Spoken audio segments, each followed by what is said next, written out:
سورۃ الاعراف آیت نمبر 6 بہت ہی سینسٹیو آیت ہے. کسی بھی مسلمان کو اس آیت کو اگنور نہیں کرنا چاہیے. اللہ تعالیٰ فرما رہا ہے فَلَنَسْأَلَنَّ الَّذِينَ أُرْسِلَ إِلَيْهِمْ وَلَنَسْأَلَنَّ الْمُرْسَلِينَ. پھر ہم ان لوگوں سے ضرور پوچھیں گے جن کی طرف ہم نے پیغمبر بھیجے. آگے وَلَنَسْأَلَنَّ الْمُرْسَلِينَ، ہم ان رسولوں سے بھی پیغمبروں سے بھی پوچھیں گے کیا تم نے ہمارا پیغام پہنچایا. مطلب پہلے تو اللہ جو ہے وہ ہم سے پوچھے گا کہ تم تک میرا پیغام جو ہے وہ پہنچ گیا تھا. پھر پیغمبروں سے بھی پوچھے گا اللہ کہ ہمارا جو پیغام ہے، جو اللہ نے پیغام پیغمبروں کو دیا تھا کہ امتوں تک پہنچا دو، وہ پہنچایا کہ نہیں. یہاں پہ یہ بات سمجھ آتی ہے کہ آپ پیغمبر یا رسول، ان کا کیا مقام ہے، کیا ان کی فضیلت ہے، کتنی اللہ کو ان سے محبت ہے. لیکن اللہ نے ادھر کہا کہ ہم ان سے بھی پوچھیں گے، ان کا بھی محاسبہ کریں گے، ان سے بھی حساب لیا جائے گا، پوچھا جائے گا.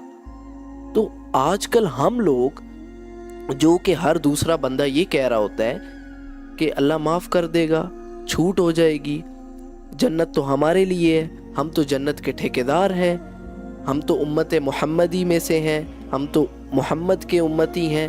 محمد کے امتی تب تم بنتے ہو جب تم وہ کام تم کرو جس کا حکم اللہ نے دیا اور محمد کی جو سنت ہے.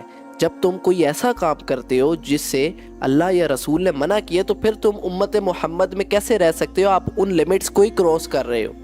تو یہ آیت جب میں نے پڑھی، میرے سامنے آئی، تو میں نے جب اس کی ایکسپلینیشن کھولی، اس کی تفسیر کھولی. اب یہ میرے سامنے ابن عباس پڑھی ہے، یہ نیچے تفہیم القرآن پڑھی ہے، یہ ابن کثیر پڑھی ہے، یہ احسن البیان ہے. میں نے ساروں سے وہ پیچھے عربک میں بھی پڑھی ہے. تو اس آیت کی تفسیر میں نے بہت پڑھی اور میں کانپ گیا. وَلَنَسْأَلَنَّ الْمُرْسَلِينَ کہ رسولوں سے بھی جو ہے اللہ پوچھے گا کہ تم نے میرا پیغام پہنچایا یا نہیں پہنچایا. تو ہم لوگ کس جو ہے وہ دھوئیں میں ہے، یا کس خوشی میں اور کس دھوکے میں ہم جو ہے پڑے ہوئے ہیں کہ اللہ ہماری معافی آرام سے ہو جائے گی، ہم ساری زندگی جو ہے وہ عیاشی کرتے رہیں، اللہ کی نافرمانی کرتے رہیں اور یہ سب کچھ کرتے رہے اور آسانی سے جو ہے ہم پار ہو جائیں گے اور یہ ہو جائے گا، وہ ہو جائے گا. آپ اس بارے میں کیا کہتے ہو؟ جی لوگ کہتے ہیں کہ جی اللہ بخش دے گا، اللہ معاف کر دے گا، اللہ بڑا غفور الرحیم ہے. دیکھیں، اللہ کہتا ہے کہ اللہ بخش دے گا، اللہ غفور ہے، اللہ رحیم ہے، بے شک 100% گارنٹیڈ بات ہے. لیکن اللہ کیا فرما رہا ہے؟ قُلْ يَا عِبَادِيَ الَّذِينَ أَسْرَفُوا عَلَىٰ أَنفُسِهِمْ لَا تَقْنَطُوا مِن رَحْمَةِ اللَّهِ. اللہ تو کہہ رہا ہے کہ اے لوگوں جنہوں نے اپنی جانوں پر اتنی زیادتی کی، مطلب اتنے گناہ کیے، ان کو بھی اللہ کہہ رہا ہے یا عبادی، اے میرے بندوں، لا تقنطوا من رحمت اللہ، میری رحمت سے نا امید نہ ہونا. ان اللہ یغفر الذنوب، اللہ معاف کرنے والا ہے، اللہ جمیعا سارے تمام گناہ معاف کر دے گا. لیکن اللہ معاف کن کو کرے گا؟ اللہ معافی ان کے لیے ہوتی ہے جو کہ جان بوجھ کے گناہ نہ کریں. مطلب کہ جو گناہ، کچھ ایسے لوگ ہوتے ہیں جو اللہ کے باغی ہوتے ہیں، جن کو کوئی چیز کی فرق نہیں پڑتا، یا جنہوں نے اپنے دماغ میں یہ کنسیپٹ ڈالا ہوا ہے کہ ہم گناہ کرتے رہیں اور اینڈ پہ معافی مانگ لیں گے اور اللہ معاف کر دے. نہیں، ایسے لوگوں کے لیے معافی نہیں ہے. معافی ان کے لیے جو انوسینٹ لوگ ہیں، جو کہ اگر جن سے گناہ ہو جاتا ہے فوری اللہ کی طرف لوٹتے ہیں، استغفار کرتے ہیں، توبہ، سچے دل سے توبہ کرتے ہیں. معافی ان کے لیے جو باغی لوگ ہیں، جو جان بوجھ کے گناہ کرتے ہیں، جن کو پتہ ہے کہ یہ غلط چیز ہے اور پھر جان بوجھ کے کرتے رہتے ہیں اور اپنے دماغوں میں آپ کو بتاؤں، میرا سکا کزن، اس کے منہ سے میں نے یہ جو الفاظ سنے ہیں کہ اللہ تو معاف کرنے والا ہے، اللہ تو رحیم ہے، ہم ابھی جو کرنا ہے وہ گناہ ہے، جوانی ہے، جو کرنا ہے وہ کر لیں، اللہ معاف کر دے گا. تو یہ کنسیپٹ کلیئر کرنے کی بہت ضرورت ہے کہ اللہ معاف ان کو کرتا ہے جو اوبیڈینٹ ہے. جو باغی ہیں ان کو اللہ معاف نہیں کرتا. جو گناہ کرنے سے پہلے یہ سوچتے ہیں ہم گناہ کر لیں تو اللہ معاف کر دے گا، معافی مانگ لے بعد. ایسے لوگوں کے لیے معافی نہیں ہے. یہاں پر تو لوگوں کا ایک اور کنسیپٹ ہے کہ جمعے کا جمعہ پڑھ لیا ٹھیک ہو گیا، اللہ معاف کر دے گا جی، ایک جمعے سے دوسرے جمعہ کے سارے گناہ معاف ہو جائیں گے اگر ہم نے جمعہ پڑھ لیا. اور اس کے علاوہ یہاں پہ ایک اور چیز لوگوں کو کلیئر کریں کہ جہاں پہ بھی بات ہوتی ہے کہ اللہ معاف کر دے گا، آپ کے گناہ معاف ہو جائیں گے، وہ صغیرہ گناہوں کی معافی کی بات ہوتی ہے. اللہ جو ہے وہ گناہ صغیرہ بھی معاف کرے گا، کبیرہ جو ابھی میں نے آیت تلاوت کی ان اللہ یغفرالذنوب جمیعا. اب یہ جو جمعے والی آپ نے بات کی ہے کہ جمعہ لوگ پڑھتے ہیں، درمیان میں کوئی نماز نہیں پڑھنی اور پھر جمعہ. اب یہ ہے کہ جمعے کے درمیان، دو جمعوں کے درمیان جتنے گناہ ہیں وہ معاف کر دیے جاتے ہیں، لیکن چھوٹے گناہ، صغیرہ گناہ.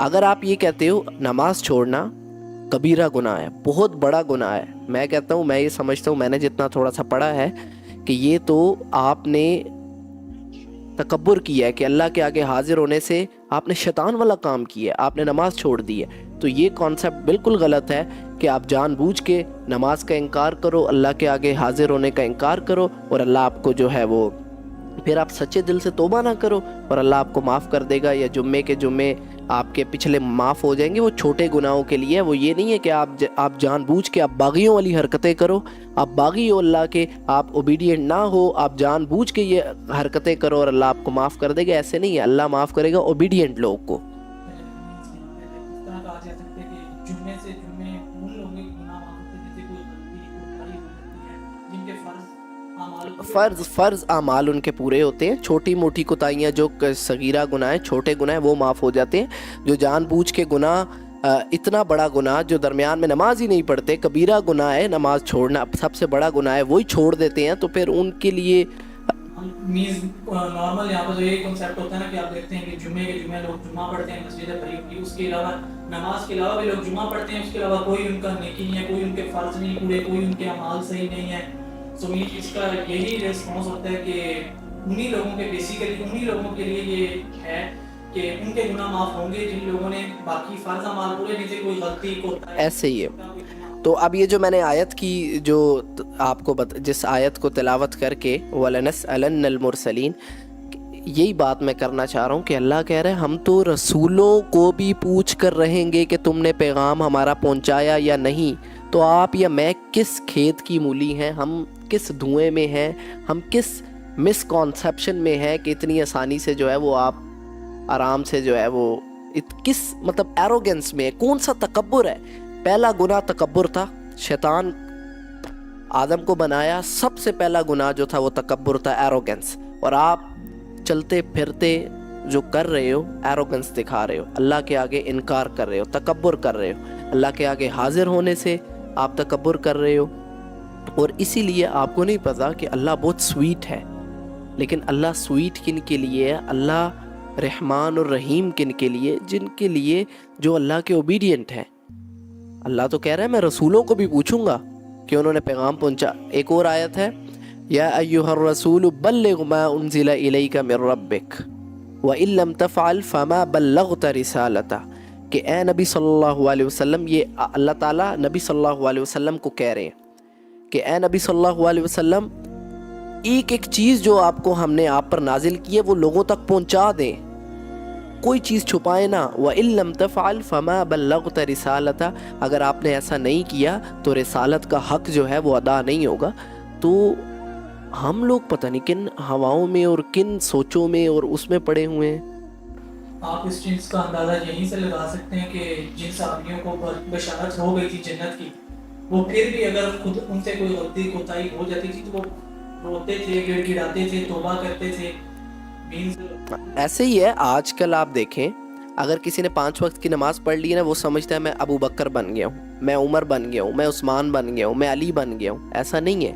جن کو جنت کی بشارت تھی، آپ جو صحابیز کی بات کر رہے ہیں، جن صحابیز کو جنت کی بشارت تھی، آپ مجھے یہ بتائیں رسول کنفرم ہے کہ انہوں نے they will go to heaven، paradise, جنت ان کے لیے. تو وہ کتنا رویا کرتے تھے، وہ کتنا جو ہے وہ اس چیز کا ڈر دل میں رکھتے تھے، اللہ سے کتنا ڈرتے تھے، اللہ سے کتنی محبت کرتے تھے، جنت کی کتنی آرزو تھی ان کے. یہ دنیا تو کچھ دیر کی ہے نا. آپ 40 50 60 سال کتنے ہیں پتہ ہی نہیں چلتا. ابھی مجھے 20 سال ہو گئے ہیں، 20 سال میری زندگی گزر گئی، مجھے تو پتہ ہی نہیں چلا. 20 سال گزر گئے، 20 سال اگلے گزر جائیں گے.